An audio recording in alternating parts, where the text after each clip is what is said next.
দেশের অর্থনীতির প্রাণপ্রবাহ চট্টগ্রাম বন্দরের পাশাপাশি বহির্নোঙরে পণ্য খালাসি দেখছেন বিশিষ্ট ব্যক্তিরা। এই মুহূর্তে সেখানে আছেন রিপোর্টার কমল দে, সরাসরি যাচ্ছে তার কাছে। দেশের অর্থনীতির প্রাণপ্রবাহ এই চট্টগ্রাম বন্দর, দেশের আমদানি রপ্তানির 93% হয় কিন্তু এই বন্দর দিয়ে। আর আজকে নৌপরিবহন প্রতিমন্ত্রী খালিদ মাহমুদ চৌধুরী দেশের বিশিষ্ট ব্যক্তিদেরকে নিয়ে আসছেন সে বন্দরের কার্যক্রম দেখানোর জন্য। আসলে উদ্দেশ্যটাকে আমরা জানতে চাইবো নৌপরিবহন প্রতিমন্ত্রীর কাছে, আপনার কাছে জানতে চাইবো এই যে দেশের বিশিষ্ট ব্যক্তিদেরকে নিয়ে বন্দরের কার্যক্রম দেখাতে এনেছেন, আসলে কেন?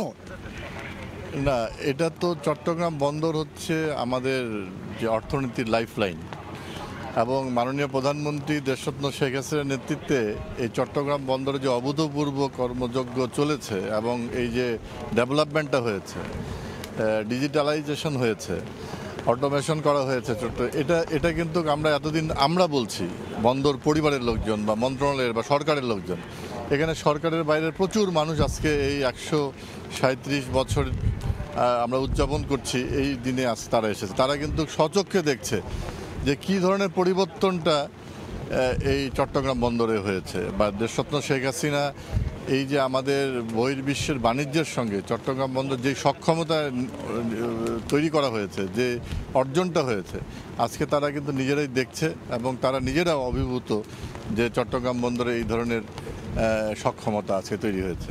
আমাদের 137 বছরে আমাদের আজকের এই যে